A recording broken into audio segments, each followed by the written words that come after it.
So good evening. Thank you for joining us at our first ever Superheroines Con. I'm Carolyn No. I am the Executive Director of Superheroines, etc., and my pronouns are she, her.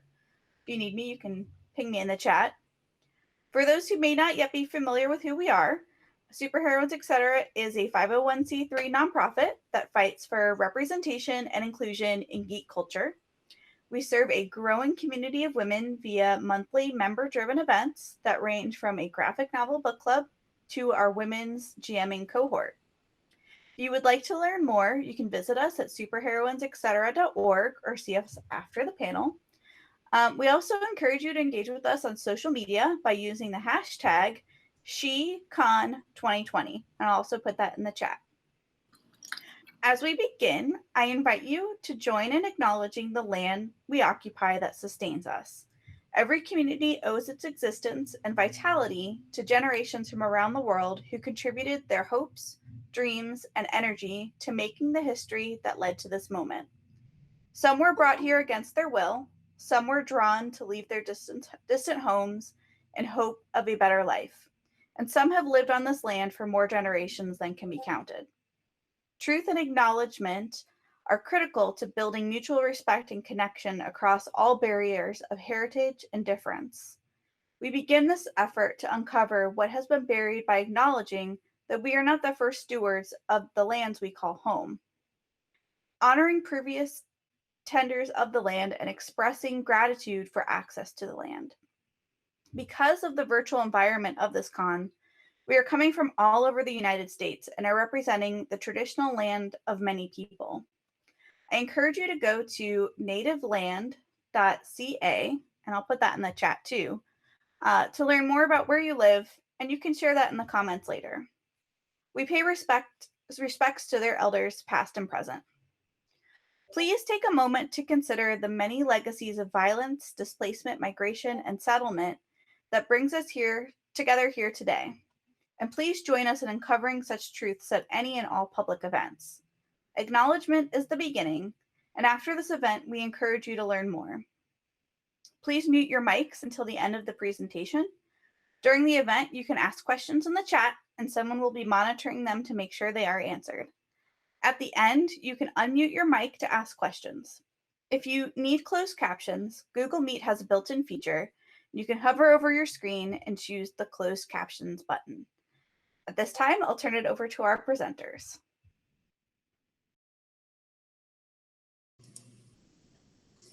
Thank you, Carolyn. It's great to be here on the inaugural SheCon. And tonight you've joined us for Academic Renegades. You're going to hear from us. We have a handful of professors, professionals who use fandom and geekiness in our everyday profession. So essentially we get paid to do what we love to do for fun. So we're going to go through and have everyone introduce themselves, and then we'll start talking a little bit about the fandoms. Now, for the most, or rather the four of us met because of our mutual love of supernatural. And so a bit of this panel is going to be more the supernatural fandom base, but we are definitely all inclusive to pretty much any fandom. So we can go ahead and get it started off. Tanya, why don't you introduce yourself? Hi, I didn't know I would be first, but that's okay. I am Tanya Cook. My pronouns are she, her, and hers, and thank you so much for having us. I am a sociology professor, and for me, it's 4 o'clock here in beautiful Denver, Colorado. I assume it's beautiful. I've been inside for 5 months. I use fandom in the classroom, so I will talk about that. And I also study actually nonprofits like yours, fandom and geeky nonprofits for the past 4 years as a part of Always Keep Nerd Fighting.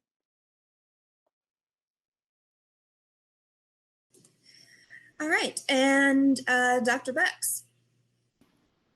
Hi, yes, I'm Dr. Rebecca Salois. I am an Adjunct Assistant Professor at Baruch College in New York City. 6 o'clock here, I guess. And my pronouns are she, her as well. I run a podcast called Why Do We Read This? And in the podcast, we compare canonical works of literature to pop culture, current events, and that sort of thing. So I will be talking about one of the texts that we have discussed in an episode of the podcast and how it connects to a particular fandom. Awesome. And Krisha. Hi, I am Krisha Anderson. I'm a local geek, so I'm in the Cincinnati area, and I'm a licensed professional clinical counselor. My research background is in fandom and mental health. So I currently work as a private practice therapist, and so I talk about how I use fandom fiction in the room, as a clinician, but also just the bigger topic of how fandom and fiction can impact mental health. And I have a podcast that talks about supernatural and mental health that I actually have a panel on for SheCon later in the week. So, yeah. All right, and I am Michelle Crowley. I am a lecturer, a full-time lecturer at Northern Kentucky University, so I'm local to the Cincinnati area, and I teach communication and popular culture, and I use my love of fandom in the communication class more as an icebreaker and something that I can connect with the students on. Communication, public speaking, people get kind of nervous about that sort of thing. But if I come at them and, start spouting comic book characters and, Supernatural and SpongeBob, everyone just kind of takes a deep breath and relaxes a little bit. And on the popular culture side, teaching the popular culture, in the popular culture discipline, of course, using fandom as a big anchor point for my classes, but I've also taught a couple classes on some specific elements of popular culture. In fact, most recently in this past semester, in the spring, I taught a class all about supernatural, and you'll hear a little bit more about that coming up in a bit. So I guess we'll hop right into this. I have a couple of questions. So for everyone, actually, all right. So for everyone, how does your academic background affect how you engage with fandom, either supernatural fandom or any fandom? And Dr. Bex, let's start with you. All right. Well, my background is in Latin American theater and US Latinx studies, and I never really imagined how pop culture and fandom could relate to it, but I know that when I am engaging in fandom, I treat it very similarly to how I treat literature in terms of the analysis of the text, right? And television shows can be text just as much as comic books and novels and so on. So I like to do a lot of comparative elements in my literature classes where I'll ask students what this reminds them of and encourage them to engage with the fandoms that they engage with outside of the classroom as well.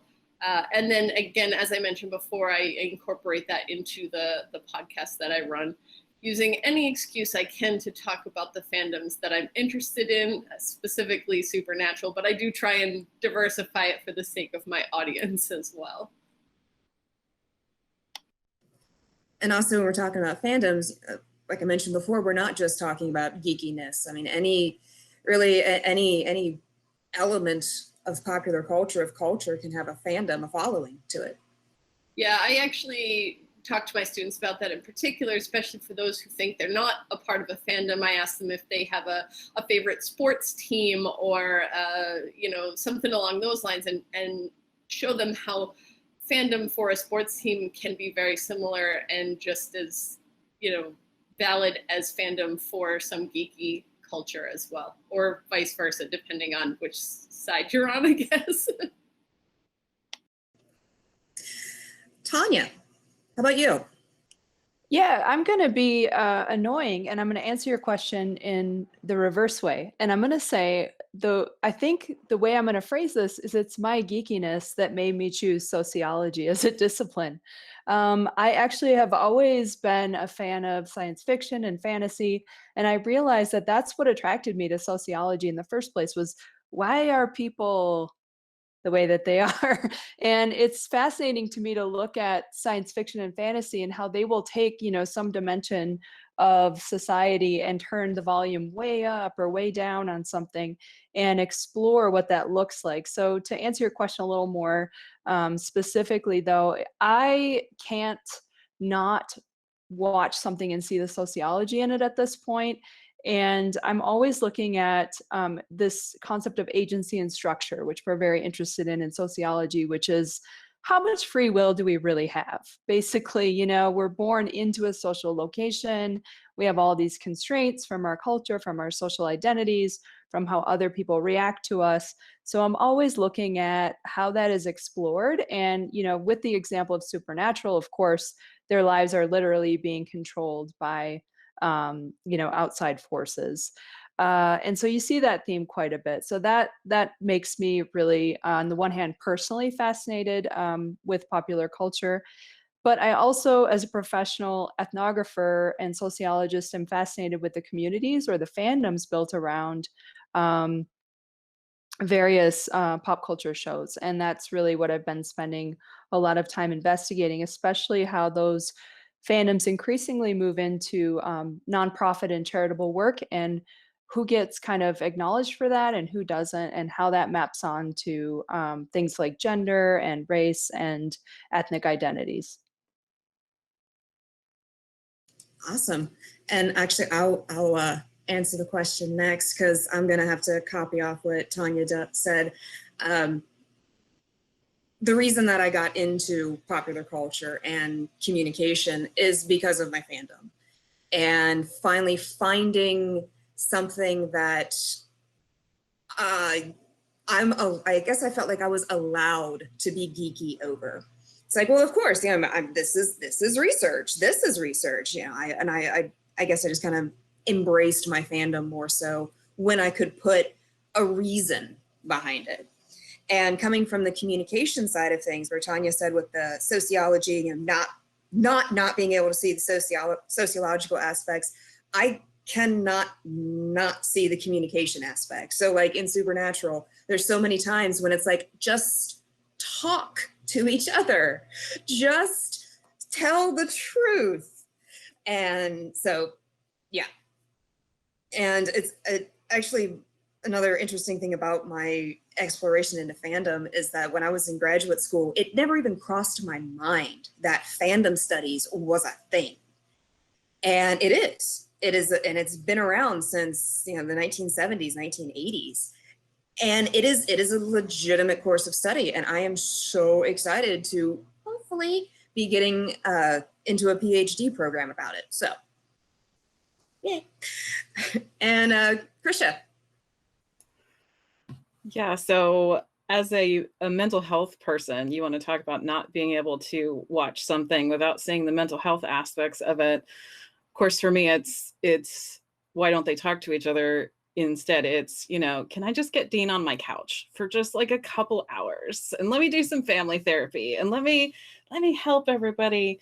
Yeah. Anyway. So yeah, I mean, as a mental health person, my profession is emotions. And so when I am engaging with fiction or fandom, I'm looking for emotional depth and specifically realism. I like to see mental health portrayed in a realistic way because that's so often not done.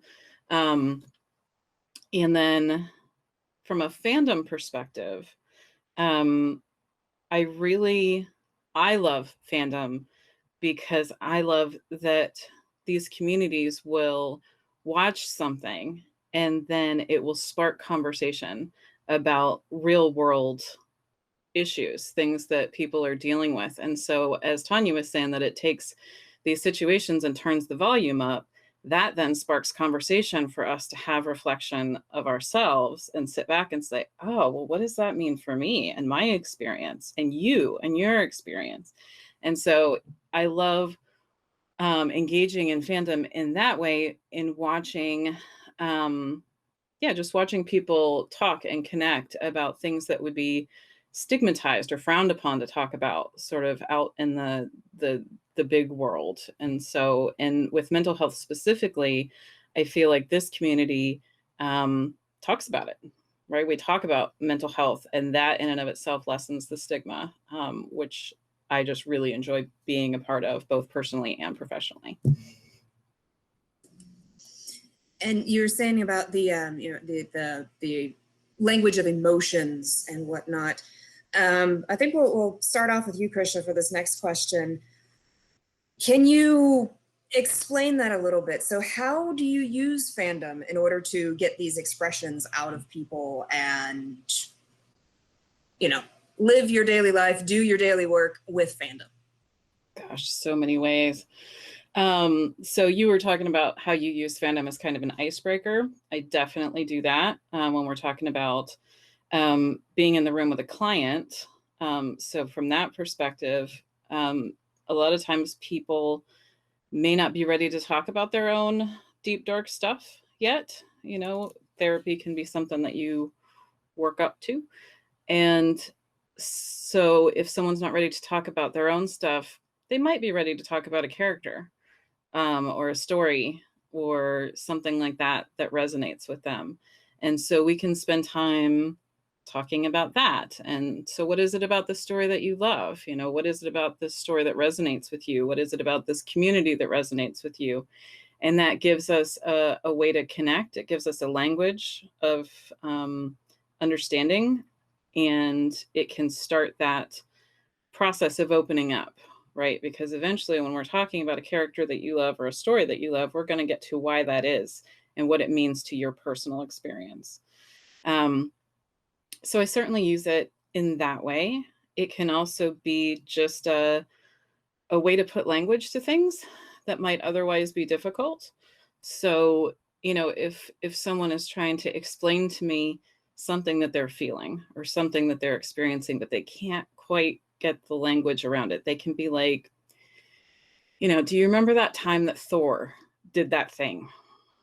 And do you remember how that played out for him and the struggle? Yeah, I totally do. And so it can give that sort of language and bridge for connection there. But, and I'm not sure how far down the rabbit hole you want me to go on this question, but I also use it just in terms of helping people understand their own coping skills. So a lot of people watch, good right now for sure, like we are watching, TV and binging Netflix and reading and all of these things because we're all kind of stuck at home for the most part.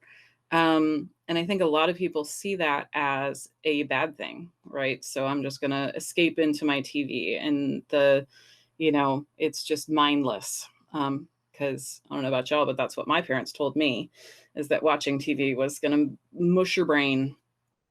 And so I help people sort of talk through what they're getting from the shows that they're watching, or whatever fiction it is that they're interacting with, so that they can sort of more purposefully binge Netflix, right? So if you watch this show because it makes you feel this way, or it's always going to feel good to watch that, or you need a good cry, right? So go to Doomsday and Doctor Who, or you need whatever it is. So we sort of walk through how to get more from your time interacting with TV, film, fandom, whatever it is.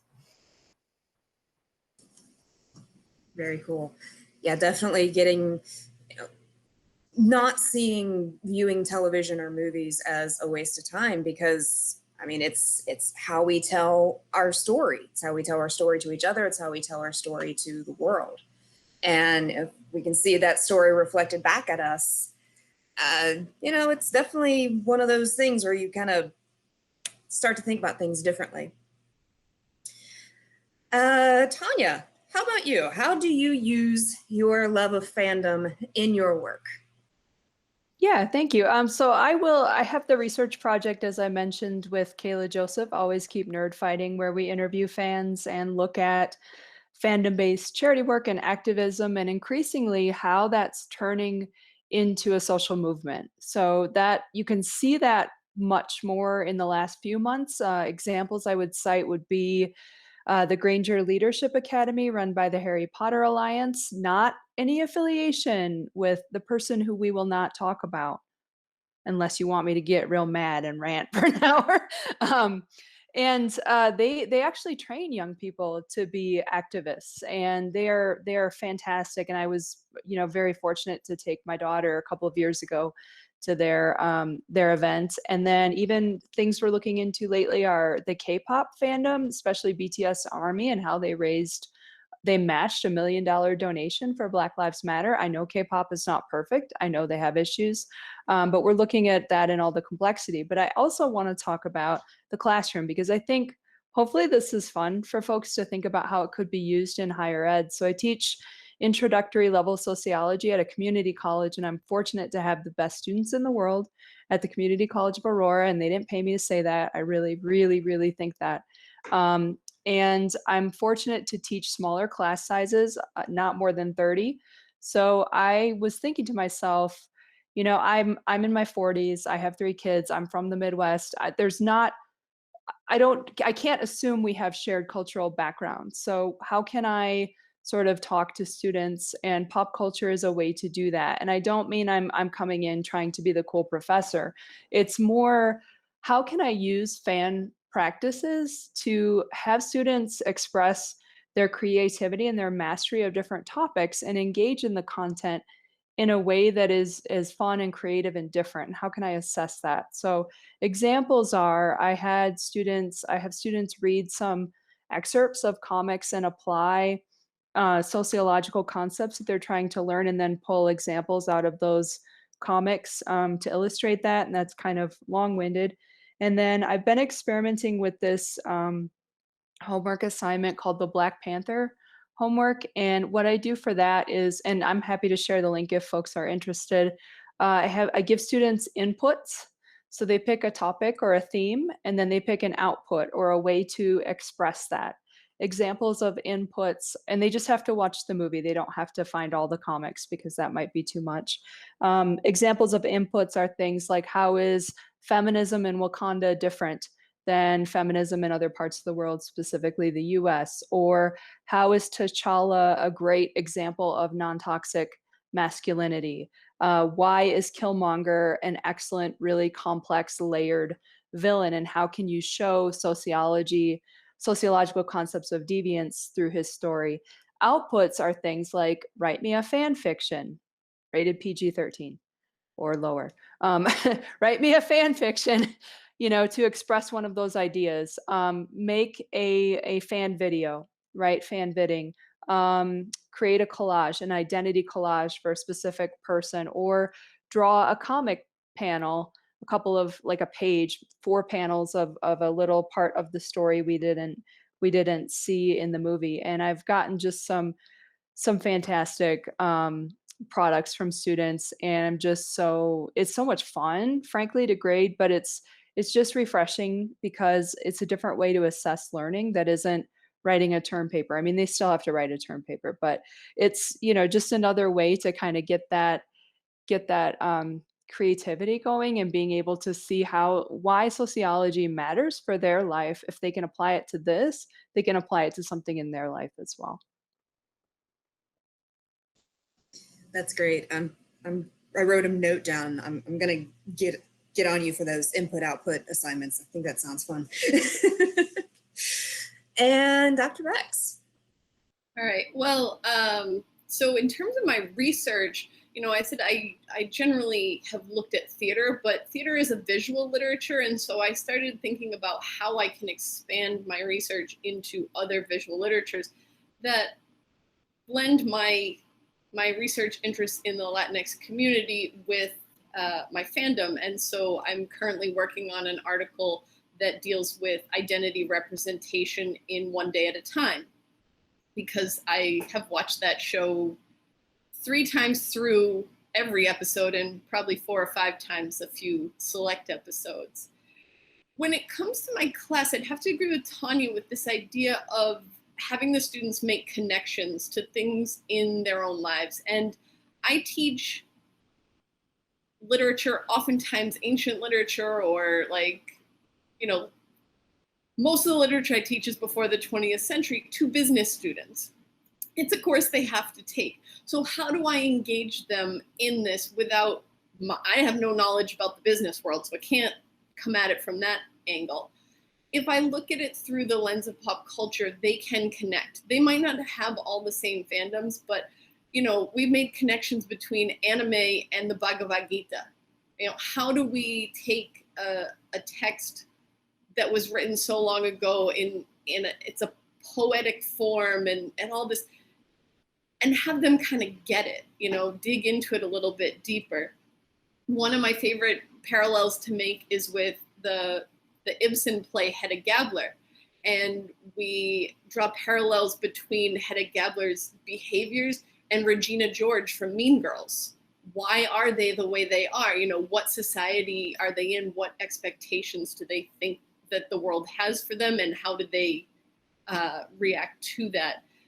And I've connected a 17th century Spanish play to the Me Too movement. And that really, like, they understand those things, they get those things, those are things happening in their world. So it pulls them into the text a little bit more and helps them connect with the characters, even when they're dealing with sort of an older language. You know, one of my favorites was to look at an ancient Egyptian text and draw parallels between the book that this character finds, a cursed book, and Sam Winchester in Supernatural in the Book of the Damned, and what are the consequences of using magic books, right? So any chance I can get to bring the students in through an avenue that they already understand, I think helps them enjoy the literature more than they might have otherwise.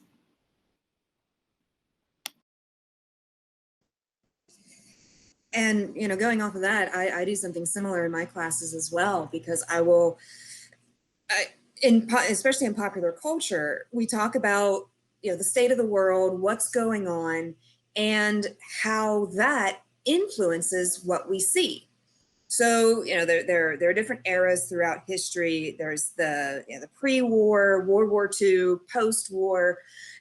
You can tell when a movie or comic book or novel was written based on how the author portrays the world around them. And I do one assignment in my popular culture class is that I have my students write up how they see the world. And it's like just 2 pages, you know, tell me what is the state of the world, the politics, the social media, you know, in your life, you know, where is the world right now? And then they draw a superhero out of the hat, a superhero that's had a movie within the last couple years. And they have to connect that superhero to their world. And sometimes it comes up as like, you know, maybe your worldview is different from how, you know, the world that Thor is being portrayed in, or, you know, and so it's just kind of giving them a different and new perspective, which is one of the things I really like to do in my popular culture classes, is to say that, you know, there's more going on than just what TikTok shows us, or, you know, than just what our Twitter feed has. So what do you guys think is so special or so important about fandom and being a part of fandom? And let's go Dr. Bex. Okay, so I brought some information particularly pertaining to Gish. Now, I don't know how many of those of you listening in are familiar with what Gish is. I know the four of us participating in the panel are also participating in GISH. And GISH stands for the Greatest International Scavenger Hunt. And it's chaos, and adding in panels to the middle of it just makes it that much more beautiful.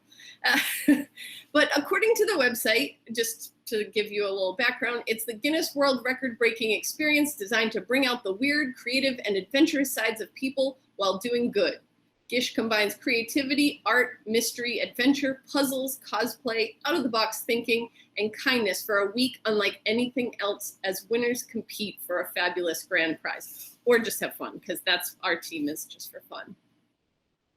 And tens of thousands of people participate in this in this event, and it's a blast. It's a great way to bring people together.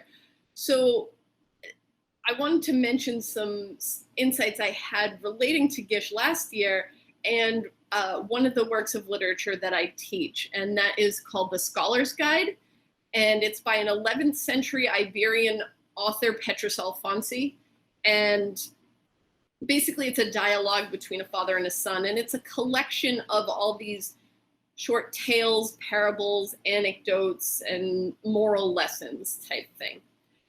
So in the prologue, Alfonsi he says a number of things. There's like one paragraph that just screamed GISH to me, and I had to dig into it a little bit deeper. So I'm going to share the lines from this paragraph and then kind of give you what I see as the parallels to this GISH fandom. Now, again, for those of you who might not be familiar, GISH is actually run by Misha Collins, who is one of the actors in Supernatural, and so that's how we all got connected through that.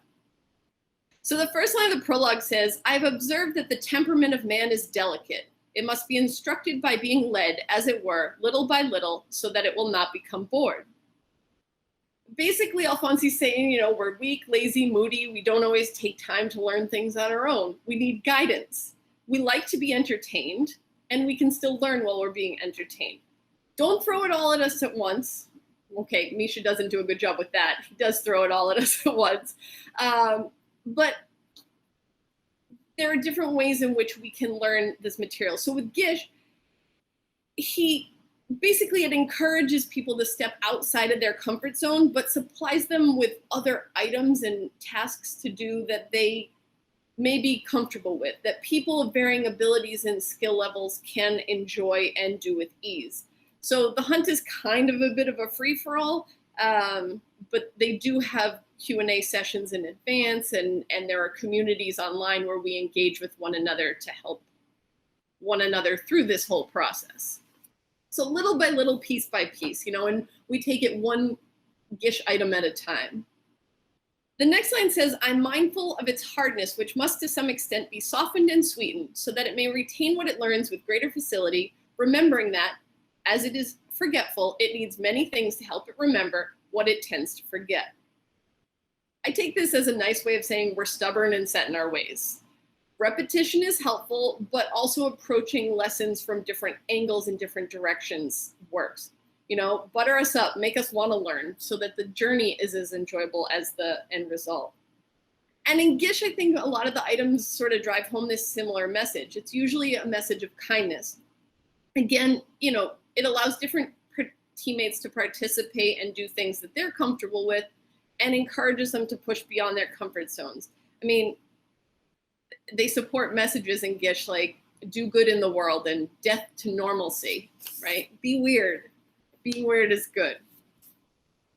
Alfonsi continues saying, "For this reason, I've compiled this small volume, taking it in part from the parables and counsels of the philosophers, in part from the parables and counsels of the Arabs, from tales and poems, and finally from animal and bird fables." That is, he uses different approaches to teach his lessons, right? Many of these little excerpts, they're tiny, they're short, they're a handful of lines, they're not super complex, but they do teach valuable lessons. And when you put them all together, you can really take something away from it. And as I mentioned, GISH takes place with members from around the world. And so it can't just cater to one area, although it does favor a little bit the US because I think most of us are located here. Some items are big, some are small, some are for an individual, some are for groups. And so you put all these little pieces together and you get that puzzle. This year it's a little bit different since we're mostly doing it from our houses. Usually it encourages you to go out into the world and engage with your community. And they're finding ways for us to do that online, but it's still a little bit different. And it's not perfect, you know, they're always trying to improve how it works, but they are taking that step. He continues, nevertheless, I have taken pains to see that my writing may offer the readers and listeners a stimulus and an occasion to learn, knowing that if I should write more than is necessary, it might be a burden rather than an aid. So Alfonsi knows what people are like, and he wants them to learn and understands that how he does it makes a difference. So he actively chooses elements that are short and to the point, but still teach lessons. I like to think about Misha taking pains to create his list and to make sure that not only do the participants have fun, but they learn something while doing it. And the list is terribly long. I don't know what we're up to this year, like 240 something items. I don't even know. But you have the ability to choose how many items you do with your team, and it gives you this feeling of helping the world rather than being a burden. You know, choose what you can deal with. The final line says, the knowledgeable will remember what they have forgotten by means of the things that are contained here. In other words, hey, even if you know these stories, even if you've heard them before, the lessons are good and hearing them again will never hurt. So as I tie this to Gish, you know, sometimes we forget to do good in the world. We get so wrapped up in our day-to-day lives and the things that we have to get done and that we're busy, but that we forget what it means to do good for others or even for ourselves and how that makes us feel. You know, we feel good when we do good. And sometimes we just get distracted by that. You know, the annual hunt sort of serves as a great reminder that we can do this throughout the year. And this year he did 2 mini hunts, so they were sort of spread out throughout the year as well.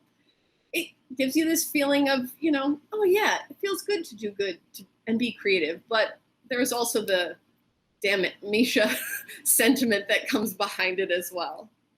So, you know, I tried to get through that as quickly as I could, but that's just one example of how I found that my fandom relations in Gish can tie to the literature that I'm teaching to my students, and how those lessons that we learn from literature are lessons that we also learn in the real world. And, you know, the approach that Alfonsi and Misha take can, it helps us learn and participate in the world, and it can be really helpful. So anyway, that's what I have for today. Thank you. That's great. And as you mentioned, you know, we're all part of this Gish and we're on different teams and whatnot. But if we could just quickly go through, and I think we're allowed to do this, just say the types of projects that we've been working on, you know, maybe 1 or 2 of them that you've, you know, completed or worked on so far this week. And yeah, this is by no way, shape, or form endorsed by Gish, but hopefully at the end of this, maybe you might want to join us. Join this crazy fandom. So Tanya, what have you been working on? Yeah, for Gish or the bigger question, because I have notes on the bigger question, but that's okay. That's cool. Anyway, we'll just do the Gish, you know, 2 or 3 Gish things, and then we'll move on. I made an unholy mess in my kitchen yesterday, trying to make a beaded curtain out of things from my kitchen that are not beads or pasta. You know, those beaded curtains. So I decided to use beans. Guess what's all over my house? Beans. Anyway, also the one I want to shout out about, which is a great example of what we're talking about, that I was really happy to see this, because I, like probably a lot of you, am really disgusted to see children being separated from their parents and put into detention centers. I have some money I can donate. I've tried to educate myself, but beyond that, there's not a lot I feel like I can do to help people, especially since I cannot volunteer in person. I have immune system issues. And so one item this year on the list was to sign up to volunteer with an organization called Every Last One, everylastone.org. And they seem excellent. Like I said, I'm still learning about them, but what they do is they try to connect children with family members so that they are not put into detention. and they try to prevent children who are very, very young, like 3 years old, from being put back on a plane and deported by themselves back to their country, when there are people here who will sponsor them. There are people here who will either are family members or who are like a host family, so they can avoid being put into a detention center.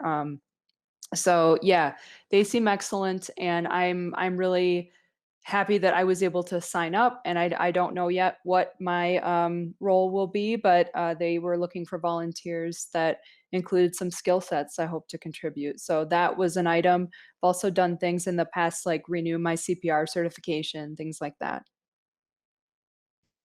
So the fandom is definitely reaching out to, parts of life that, aren't at all pop culture or supernatural or, fandom related. And this really is making a difference. Krisha. Oh, let's see. So I've been doing the mental health ones this year, which I was really hoping for. And I kept like texting Misha about like, psst, and yep, there's lots of them. So one of the items this year is to have a proper burial for your anger and rage and frustration of this year. So I did some paintings that I'm gonna, do something with. And then one is to either to turn your biggest struggle or mental health issue into a cryptid, which is like a kind of monster that doesn't exist or hasn't been proven to exist, and then either defeat it or befriend it. So I have a nice little tea party coming my way. And then, yeah, they dropped an item today that is to make a piñata out of your negative self-talk for those of us that struggle with imposter syndrome, which is something that I have a very hard time with. So I think Mishi and I are going to get together and whack on some stuff at some point. So yeah, good times. Good times. Thanks. I haven't had a chance to do too many items. As the captain, I kind of been, organizing a lot of things and trying to help people out along the way. But I did make a salt chupacabra the other day.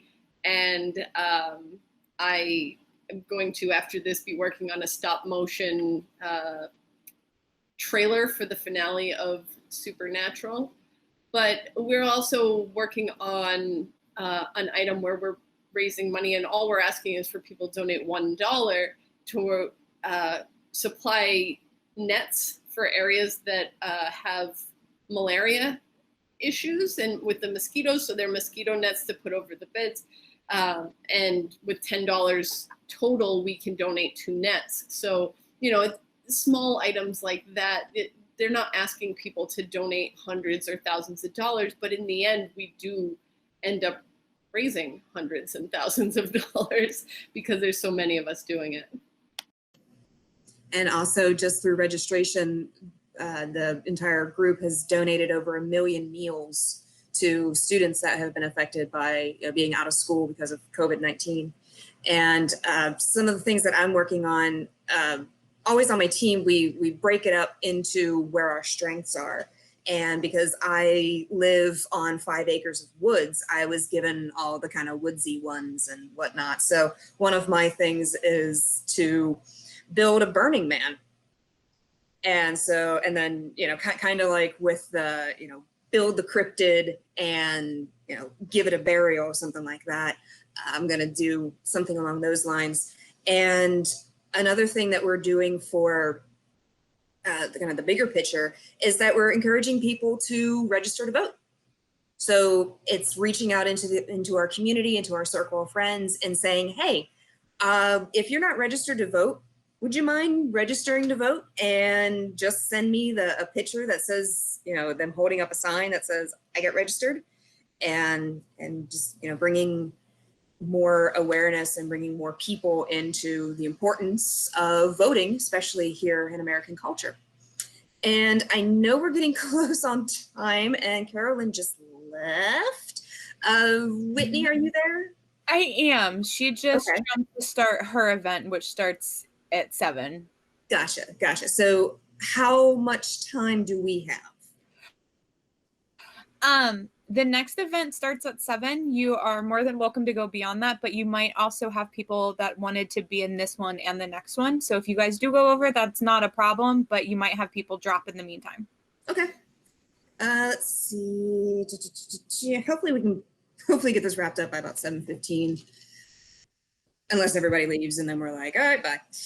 Well, you can always finish out the conversation for those that leave, since we are recording this and this is going on YouTube, so they can always view it later. So don't feel rushed, even if everybody else leaves because they want to join the next event. Finish out the presentation and we'll just move on from there. All right, sounds great. Okay, so getting back to our initial question, we were talking about what is so important or what is so special about being a part of fandom. Tanya. Yeah, thank you. I think, and the reason we're talking about Gish is we're all working on items in our head while we're here, and maybe with our other family. No, I was going to mention, I think that Gish illustrates all of these. The 4 C's is what I'm going to say. 4 C's is special about fandom: community, collective identity, collective effervescence, and collective action. And I'll just briefly explain what I mean there. Community is pretty obvious, like creating a group of like-minded folks. Collective identity is a social psychological concept, but I think, just to give you a little preview for more, buy my book, which isn't out yet, but buy it, or rent it from your library for free. It's not renting. Anyway, okay. Collective identity is, right, is this idea of being part of a group. So I think what's happening with fandom is increasingly, if we identify as a fan, that comes with a behavioral set of expectations. In other words, if I say I'm a fan and I'm going to Gish, and I sign up to do this volunteer thing I mentioned, I better do that. I better have integrity, right? So the expectation is you live out these values. Collective effervescence is a sociological concept that basically just means shared feels. We're all feeling a little sad right now, maybe, at least I am, from not getting that, that dopamine hit of being together in person. So we have events like this, which are great to kind of help us with that. But that excitement you get, this is why we go to live sporting events. It's why we pay more to go to a concert when you can see and hear better at home, right? It's why we go to Comic-Cons. And then eventually that kind of, if it's directed in a specific way, can become collective action, which is what we're seeing with examples like Granger Leadership Academy, some of the K-pop stuff I was mentioning, Gish, Supernatural, other fandoms are also very active, like the Winona Earp fandom.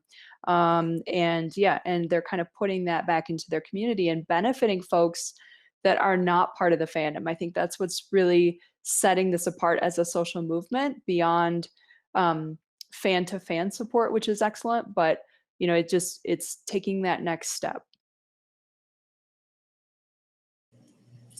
And Krisha. Yeah, so when I was conducting research for my PhD, my dissertation research was looking at the question of what are the experiences of women specifically who engage in online science fiction fandom, and what impact does that have, if any, on their psychological well-being. And so as I was conducting that research and talking to these women about their experiences, there were 4 different themes that popped out. Well, 5, but I'm going to talk about 4 first. So, and I feel like they really sort of highlight what a lot of us get from being part of fandoms. So the first was the non-judgmental fandom culture.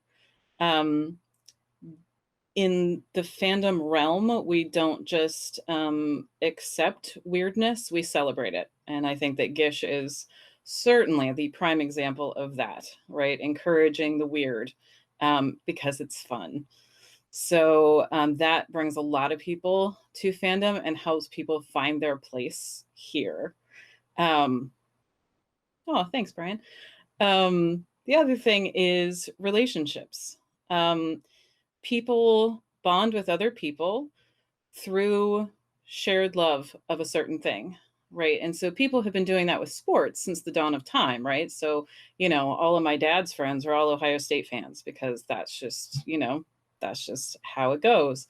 But for us, we come together through shared love of a show, or shared love of a book or a comic. And so this panel right here, I think, is a perfect example of that, because like, I have never met Bex and Tanya in physical space, but we hang out all the time. Yeah, I know, right? And I have met Mishi because we're local, but we met through Fandom. We met online first. Did we meet through She? I think we did. It was either She or the Gish Bunker or something. I think it was She. It might have been She, yeah. I think yeah. Anyway, I digress. We create these relationships. We meet people, we form bonds, and those bonds are significant and they're long lasting. You know, people in our generation, I think I can speak for us when I say that when the internet was first beginning back in the dark ages, we were told that relationships formed through online means were not valid. They're not real. And that has been proven again and again and again to not be accurate. People are forming relationships through fandom, and they are life-changing, they're lifelong, and they really contribute to that community. The third theme that came out was mental health, right? So like I was talking about earlier, people in this community, they talk about mental health, and that really makes people feel comfortable a lot of the time, and it helps people, it brings people together. And so there's this shared understanding and conversation that's had, but there's also just a lot of people that have had direct mental health experiences, you know, whether that's managing a mental health issue themselves or having a family member or a friend, but that discussion of it out loud really contributes to learning and growth and community and connection in a really powerful and meaningful way. And then there is the fact that fandom is really used actively as a coping skill for a lot of folks. This is a place where people come in this community to find a way to manage the stressors of daily life, right? And so part of that is going to be through engaging with whatever media it is. So Supernatural, we'll keep using that as an example, right? So yes, when I watch Supernatural, I can escape for a little bit, and I can, you know, see parts of myself in, you know, Dean and Cass's story, and sometimes Sam, but sometimes not. And that's part of it. But then you go to the community, you go to the fandom, right? And there you can find a group where you find people that are like you, that are into the same things that you're into. There's people online all the time because fandom is global. So you don't feel like you're alone ever, even if it's 4 a.m. and you woke up with a panic attack, right? There's somebody to talk to online all the time. You can connect with people, but still have control, right? You can be physically safe from home and connect with people in Denver. And if I decided that I wasn't comfortable with that, I can just shut down my laptop and move on, right? Or block, mute, whatever it is. So you can connect with people all over the world, but you can still feel like you're in control of that, which is really powerful for a lot of folks. But then we get to FanWorks. And I love talking about FanWorks because people really use FanWorks, whether it's fan art, photography, fan fiction, as a means of active coping. And so I love talking about fan fiction because I've done some research on that as well. And the more people that I talk to that write fan fiction, the more it becomes very clear that a lot of people write fan fiction as a way of coping, as a way of processing. Mine too, Whitney, for sure. People often write their own experiences. So they will take characters that they know and love in a universe that's already been created, and they will maybe put those characters through something that they went through. And maybe they will give the characters the skills that they wish they had when they went through it. or maybe they will have the characters sit in, you know, and go through it exactly the way that they experienced it themselves, so that they can feel like they're not alone. Or any number of different possibilities. There's a million of them. But fan fiction becomes a form of therapeutic journaling in a way. Not always, but for a lot of folks it can be, where they can process their trauma in this environment that they completely control, right? So they control the outcome, they control the world, they control what happens. And so then that creates this content that is then put out there for free. And so if the writer is writing it as a form of therapeutic journaling, then as readers, we get to read what everybody else has gone through and see things from so many different perspectives, and see different ways of being, ways of communicating, ways of setting boundaries, ways of processing, ways of everything, which can be really powerful. And fan fiction is different than any other form of media or fiction, because there's no stakeholders, there's no censors, there's no any of that. It's just purely what that person wants to write for themselves. And I do just want to say, for as powerful and as important as all of that is, and all of fandom is, it is important though to acknowledge the fifth theme that came up in my research was negativity, in that not everything is perfect, you know. So there's infighting and there's stigma from outside. But when you have a sandbox like fan fiction, where everybody can say what they want to say with no censors, that means that sometimes people can say some really problematic things too. You know, homophobia, racism, sexism, those are things that exist there. And so it's really hard to keep everyone safe in that environment. And I think it's important that we acknowledge that and just put it out there, because it's often sort of swept under the rug a bit. And it's tough because some people want to write about trauma that they experienced, right? And so what happened to them was problematic. That's why they want to write about it. But then it can be triggering for someone else. So it's a really complex, challenging problem to figure out how to let everyone express themselves while still keeping everyone safe. But it can be a really powerful and really helpful therapeutic tool for folks. So, yeah. Very cool. So I'll round out this talk, I guess. And since my field of study, communications, is kind of like the love child between sociology, psychology, all of the ologies. So a lot of the things that I have studied are very much along the same lines as what everyone's already talked about. So instead of just reiterating things that I could say, I'll explain why, or how rather, fandom became important, or rather, whatever. Anyway, first thing, Christian was talking about the mental health aspects of it. And I'm one of those people who I suffer from major depressive disorder and suicidal ideologies. And I had one of the actors of Supernatural, and I don't know if you can see that. He's Jared Padalecki has the Always Keep Fighting campaign. And I was fortunate enough to chat with him at one of the conventions, and I asked him to write, Always Keep Fighting.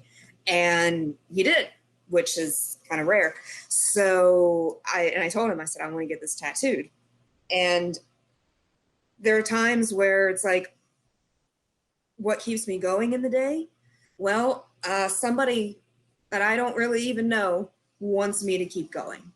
And so that's really, it means something. It really does. And so, second thing, with my own experience with fandom, I mentioned that the last semester I taught a class about Supernatural. And it was initially supposed to be here are the themes of supernatural, here's how it relates to our lives, here is how we study the story structure, here's how we study the character interactions. And then my students came to me and said, hey, wouldn't it be cool if we got the actors to come? And I'm like, yeah, that'd be great. Yeah, sure, make it happen.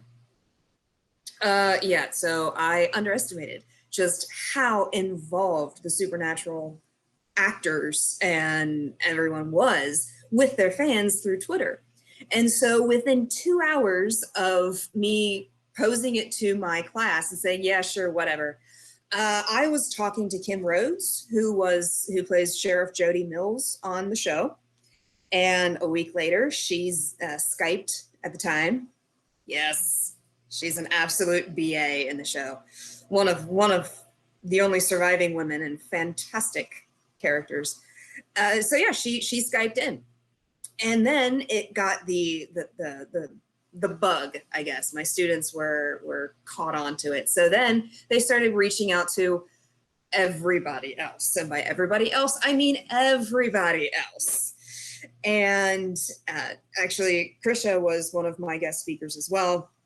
I had a woman that does cosplaying from the UK. She spoke to the class along with Mark Shepard, who plays Crowley. He's pretty much said that the only reason he said yes to this is because my Twitter name is Professor Crowley, and he was intrigued. He also follows me on Twitter now, which is so exciting. It's like I send something, I'm like, Mark might read this. I wonder if he'll approve. Anyway, we had the showrunner, who Andrew Dabb. Yeah, he's the one that gives the final stamp of approval on everything. He came in and he talked about the process. He talked about what it's like to work on the show, and as a writer, as a producer, as all of this. And then Misha Collins, our overlord for Gish, he graciously accepted having a 20-minute conversation with us during finals week. And even Lucifer, Mark Pellegrino, he called in as well. And so like all told, we had 11 people involved with the show, that just because we said, hey, we have this cool thing going on, it's a bunch of fans coming together and we want to learn stuff. And the talent was just, I mean, I never knew who was going to be in my Twitter inbox. It was really exciting for a while. It's like, gosh, who's DMing me today? So, it's just, and I know I know, obviously you can tell it was one of those things that I absolutely loved. It was a one in a million thing, but my students maybe never would have thought that they would have the interaction with a celebrity like this, or they never thought that they would be able to tell an actor, hey, when you did this in this scene or this show, I really liked it, and this is how it made me feel. And having that personal interaction, it really just allowed for a stronger connection. And the common theme across the humanities is connection, and definitely in communication, is that through connection we generate meaning, and we obviously need meaning and we need understanding. And so really being able to connect as we did. So that's my fandom my fandom experience. And also I just joined Twitter an hour or so before Kim texted me or DM'd me. So it's a weird world out there in Twitter. So not only has Supernatural, introduced me to my tribe, it's also introduced me to Twitter. So I guess that's a good thing, or not. But anyway, so at this point, does anyone have any questions, or our panelists have anything more they'd like to add? Yeah, I saw a comment about tagging on AO3 and building in, and I am not the authority on this topic, so I want to be like super clear on that. But I do know that part of the issue in the safety, especially with racism right now in fan fiction, is that they don't have racism as a major trigger, as a major tag. And a lot of times when people are writing things that are quite insensitive, they aren't aware that they're doing it, which makes the tagging system not quite doing what it needs to do to keep folks safe. So it does quite a bit. So tagging, for anybody that doesn't know, is when you write a story, you can one of the things that's wonderful about fan fiction is that you tag exactly what's in it, right? So you can search for exactly what you want to read. You can exclude exactly what you don't want to read, so you don't accidentally bump into stuff that is going to be emotionally triggering or challenging, and that really adds to giving people that space to express themselves however they'd like. But it needs some tweaking. It's not quite getting it done for protecting everyone. And so, as with everything, it as a system needs to grow and adapt a bit. But yeah, so.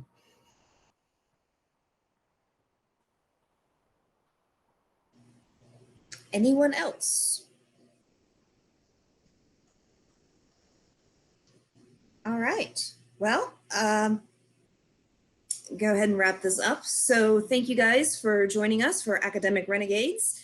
And I know that all of us are on Twitter. You can find me at preheatingprof. And I'll let everyone else go through and give them how you would like to be connected to, if you want to be connected to. And thank you guys for tuning in, and hopefully you learned something. And thank you to She for having us. And yeah, always keep fighting. Thank you. Thanks, everybody. Thank you. Thank you.